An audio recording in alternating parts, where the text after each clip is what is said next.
ఓం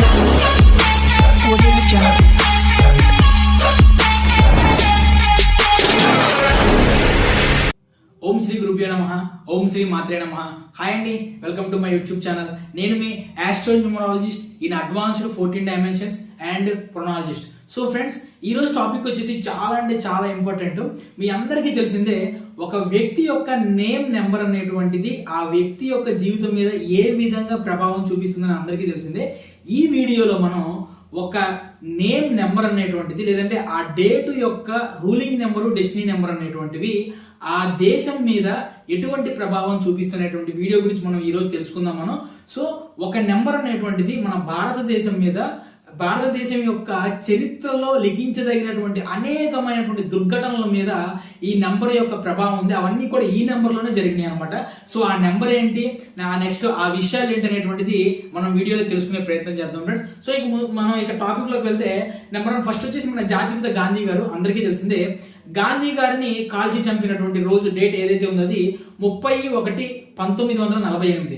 so చూడండి, 30/1/1948లో ruling number 3. మీ అందరికీ తెలిసిందే, రూలింగ్ నెంబర్ అంటే ఆ డేట్ ఏదైతే ఉందో ఆ డేట్ యొక్క టోటల్, డెస్టినీ అంటే మొత్తం ఆ డేటు, మంత్, ఇయర్ యాడ్ చేసుకుంటే వచ్చే నెంబర్ అనమాట.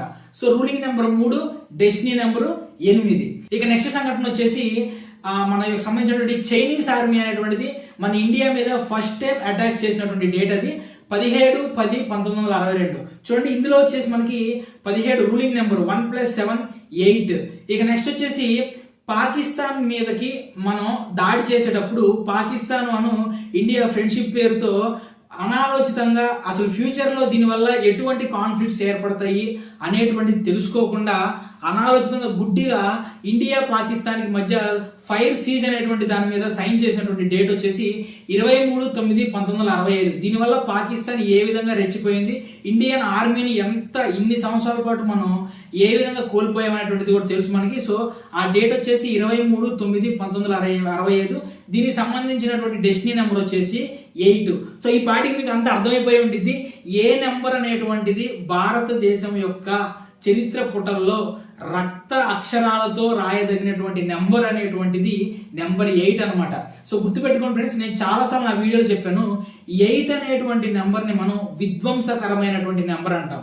ఏదైనా ఒక దేశానికి సంబంధించినటువంటి కానివ్వండి, లేదంటే దేనికైనా సరే, ఒక వస్తువునైనా ఒక వ్యక్తినైనా సరే విధ్వంసం చెయ్యాలి అన్నటువంటి ఆలోచన అనేటువంటిది వచ్చింది అంటే ఆ రోజులో నెంబర్ 8 రూలింగ్గా కానివ్వండి, నెంబర్ 8 డెస్టినీగా కానివ్వండి, లేదంటే ఆ డేట్ ఏదైతే ఉందో ఆ డేట్లో నెంబర్ 8 అనేటువంటి పాత్ర అనేటువంటిది కీలకంగా ఉంటుంది.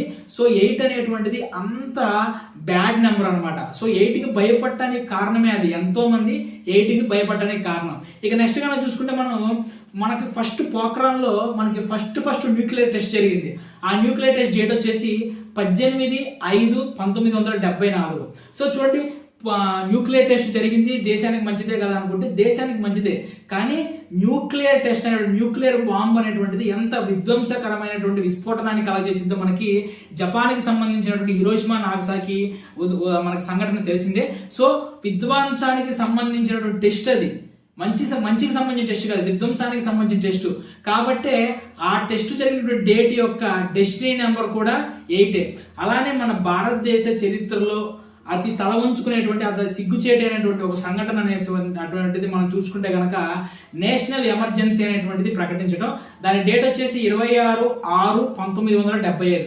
సో 26లో కూడా 6/1975 చూడండి, 26 2 + 6 8 అంటే ఆ డే యొక్క రూలింగ్ నెంబరు 8. ఇక నెక్స్ట్ మనం చూసుకుంటే మనందరికీ చాలా బాగా గుర్తుండేది, మనం చిన్నప్పుడు కూడా మనకి భారతదేశ సంఘటనలన్నిటిలోకి కూడా ఒక నేషనల్ డిజాస్టర్ అనమాట. మనకి తెలిసిందేను, గుజరాత్లో వచ్చినటువంటి భూకంపం, ఎంతో మంది పిల్లలు ఆ రోజు, చాలా చిన్న పిల్లలు, స్కూల్ పిల్లలు చనిపోయినటువంటి డే అనమాట. అది వచ్చేసి మనకి 26/1/2001 అంటే రిపబ్లిక్ డే రోజు జరిగింది. 26/1/2001 చూడండి, రిపబ్లిక్ డే రోజు. 26 అంటే 2 + 6 8.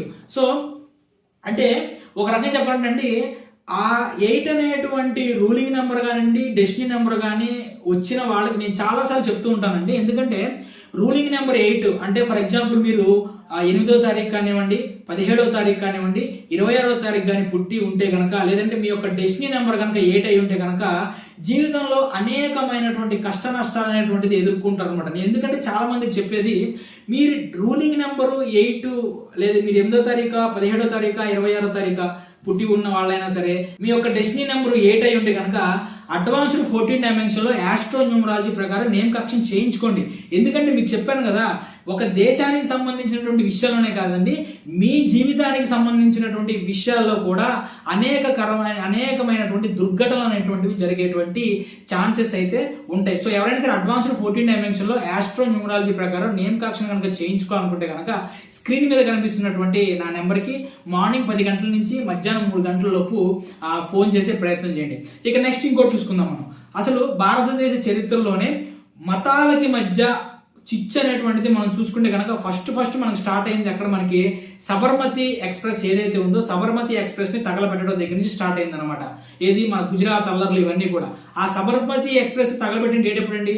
అది కూడా 26/2/2022 చూసుకోండి. 26/2/2022లో 26 అంటే 2 + 6 8 అంటే రూలింగ్ నెంబరు 8. ఇక నెక్స్ట్ మన భారతదేశంలో నేషనల్ డిజాస్టర్లో బాగా విపరీతమైనటువంటి ప్రాణ నష్టాన్ని, ఆస్తి నష్టాన్ని కలిగించి కోలుకోలేని దెబ్బతీసింది ఒకటి మనకి సునామీ అనేటువంటి అటాక్ జరిగింది మనకి భారతదేశంలో.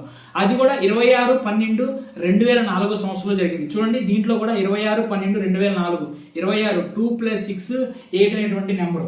ఇక నెక్స్ట్ మన రీసెంట్గా మనకు జరిగింది అందరికీ కూడా గుర్తుండిపోయేది, కసబ్ లాంటి కొంతమంది టెర్రరిస్టులు పాకిస్తాన్ నుంచి వచ్చి బాంబే మీద ఏవైతే ఉగ్రదాడి చేశారో అది జరిగింది కూడా మనకి 26/11/2008 చూడండి.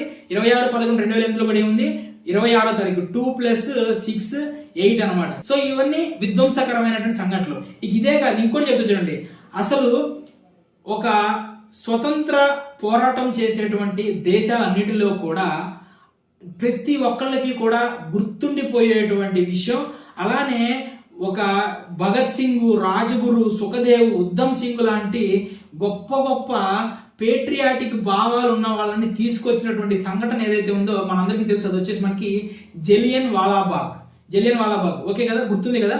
సో ఈ జలియన్ వాలాబాగ్కి సంబంధించినటువంటి ఒక ఆర్డర్ ఏదైతే ఉందో జనరల్ డయర్, మనందరికీ తెలిసిన వ్యక్తి జనరల్ డయర్ అనేటువంటి వాడు దీన్ని ఆర్డర్ తీసుకొచ్చింది కూడా 17/4/1919 సంవత్సరంలో. అంటే ఎవరైతే సరే స్వతంత్ర కోసం ఎవరైతే నిరసనలు వ్యక్తం చేస్తారో వాళ్ళని అతి కిరాతకంగా, క్రూరంగా కూడా శిక్షించవచ్చు అనేటువంటి ఆర్డర్ అనమాట. అది క్రాలింగ్ ఆర్డర్ అంటారు. అది తీసుకొచ్చింది 17/4/1919 సంవత్సరం. దాంట్లో చూడండి 17 అంటే 1 + 7 8 అనేటువంటి నెంబర్ ఉంది.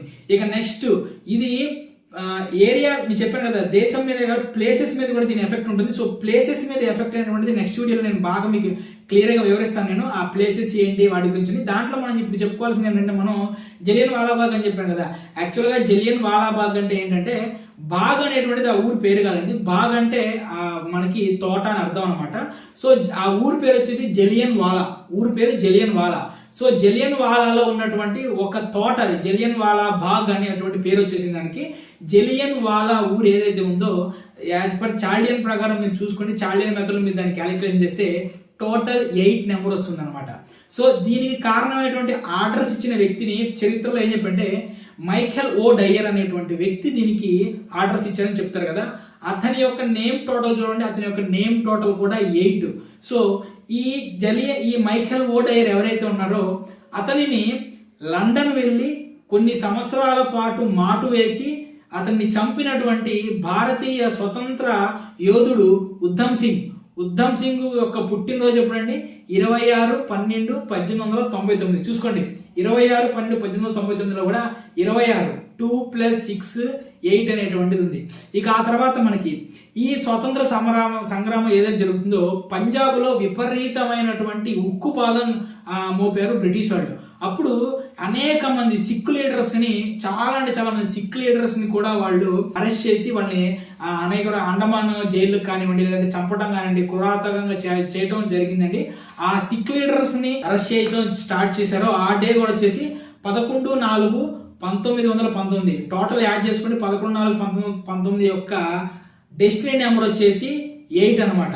ఇక చూడండి, ఈ విధంగా ఒక సంఘటన, ఒక దుర్ఘటన అనుకోండి, ఒక దుర్ఘటన అనేటువంటి జరగాలో ఆ దుర్ఘటనకి సంబంధించినటువంటి ఆలోచనకి సంబంధించినటువంటి బీజం కానివ్వండి, ఆ దుర్ఘటన కానివ్వండి జరిగే దాంట్లో అయితే రూలింగ్ నెంబర్లో అయినా 8 ఉంటుంది, లేదంటే డెస్టినీ నెంబర్లో అయినా సరే 8 అనేటువంటి నెంబర్ ఉంటుంది. ఇక నెక్స్ట్ అన్నిటికంటే ముఖ్యమైనది మన ఇండియా యొక్క మనకి ఇండిపెండెన్స్ డే. సో ఒక రకంగా చెప్పాలంటే మన భారతదేశం యొక్క జన్మదినం అని చెప్పొచ్చు. యాక్చువల్గా భారతదేశం అనేది ఈ అద్భుతమైనటువంటి ఈ సనాతన భరతఖండం అనేటువంటిది ఎప్పుడు పుట్టిందో కూడా చరిత్రకారులు కూడా చెప్పలేనటువంటి దుస్థితి. కాకపోతే ఏంటంటే మనం దాంట్లో 15/8/1947 మనకి స్వతంత్రం వచ్చింది కాబట్టి ఆ రోజు చాలా మంది భారతదేశం యొక్క స్వతంత్ర దినోత్సవంగా జరుపుకుంటాం. ఆ రోజు కూడా టోటల్ యాడ్ చేయండి, ఆ డే యొక్క డెస్టినీ కూడా 8. మీరు అనొచ్చు, అదేంట్రా బాబు ఇండిపెండెన్స్ డే అంటే మంచిదే కదా మనకి, మరి మంచి సంఘటనే కదా అంటే, ఓకే అది మంచి సంఘటనే. కానీ ఈ సంఘటన ఏదైతే మనకు స్వతంత్రం రావటానికి ముందు జరిగినటువంటి మారణకాండలు, మారణ హోమాలు మీ అందరికీ తెలిసిందే. కొన్ని వేల మంది, లక్షల మందిని అరెస్ట్ చేయటం, కొన్ని వందల మందిని ఉరితీయటం, ఇవన్నీ కూడా జరిగిన తర్వాత వచ్చినటువంటి స్వతంత్రం ఉన్నటువంటి డేట్ అనమాట అది. దాని యొక్క డెస్టినీ నెంబర్ కూడా మనకి 8. ఇక నెక్స్ట్ మన రిపబ్లిక్ డే చూడండి. మన రిపబ్లిక్ డే ఎవరి దగ్గర నుంచో మన స్వతంత్రం మనం తీసుకున్న తర్వాత మన దేశం యొక్క నిర్దిష్టత ఎలా ఉండాలి ఏంటి అనేటువంటిది మన వాళ్ళు ఏదైతే మన రాజ్యాంగాన్ని రూపకల్పన చేసి దాన్ని సైద్ధాంతిక పరంగా ఆమోదించారో పార్లమెంట్ పరంగా, ఆ రోజు కూడా మన రిపబ్లిక్ డే అండి 26/1/1950. సో మీరు ఆ రోజు కూడా చూసుకోండి, ఆ రోజు 26 2 + 6 8 అనమాట. సో ఫ్రెండ్స్, ఈ విధంగా మనకి ఇంకా అలానే ఇంకొక సంఘటన కూడా ఉంది. ఎవరైతే మన మొట్టమొదటి చీఫ్ జస్టిస్ని మనం ఎన్నుకుంటాం కదా మన యొక్క సుప్రీంకోర్టుకి, మన యొక్క చీఫ్ జస్టిస్ వచ్చేసి ఫస్ట్ ఎలక్షన్ అయింది కూడా 26/1/1950. అంటే ఆ రోజు కూడా చూడండి 2 + 6 8. అంటే ఈ విధంగా మన భారతదేశం యొక్క చరిత్రలో నిలిచిపోదగినటువంటి సంఘటనలు ఏవైతే ఉన్నాయో వాటిలో మ్యాక్సిమం కూడా విధ్వంసకరమైనటువంటి చెడు సంఘటనలు ఎక్కువ ఉన్నాయండి. దీంట్లో నెంబర్ 8 అనేటువంటిది చాలా అంటే చాలా కీలకమైనటువంటి రోల్ అనేటువంటి ప్లే చేసిందండి. సో న్యూమరాలజీ అంటే మీ అందరికీ తెలుసండి. న్యూమరాలజీ అనేటువంటి ఎప్పుడైనా సరే రీసెర్చ్ బేస్డ్ మీద ఎక్స్పీరియన్స్ మీద చేయాలండి. న్యూమరాలజీ అంటే మొబైల్ నెంబర్లు అమ్ముకోవటమే కాదండి. సో న్యూమరాలజీ అంటే ఇలా రీసెర్చ్ బేస్ మీద చేయవలసినటువంటి సంఘటన ఉంటుంది.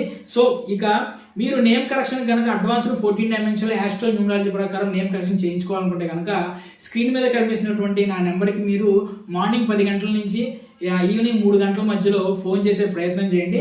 చూడండి, ఎప్పుడైనా సరే నేమ్ కరెక్షన్ అనేటువంటిది ఒక రీసెర్చ్ బేస్డ్ ఓరియంటెడ్ గా, అలానే సబ్జెక్ట్ అనేటువంటిది గ్రిప్ ఉన్నటువంటి ఎక్స్పీరియన్స్ ఉన్నటువంటి న్యూమరాలజిస్ట్ దగ్గర చేయించుకునే ప్రయత్నం చేయండి. నెక్స్ట్ నా వీడియోలో ఒక ఏరియా అంటే ఒక ప్లేసెస్ మీద, ఒక స్టేట్స్ మీద నెంబర్ యొక్క ప్రభావం ఎలా ఉండిద్ది అనేటువంటి దాని మీద నేను నెక్స్ట్ వీడియో అనేటువంటి చేసే ప్రయత్నం చేస్తాను. సో నా వీడియో కనుక మీకు నచ్చినైతే దయచేసి నా వీడియోని లైక్ చేసి షేర్ చేసి 10 మందికి షేర్ చేసే ప్రయత్నం చేయండి.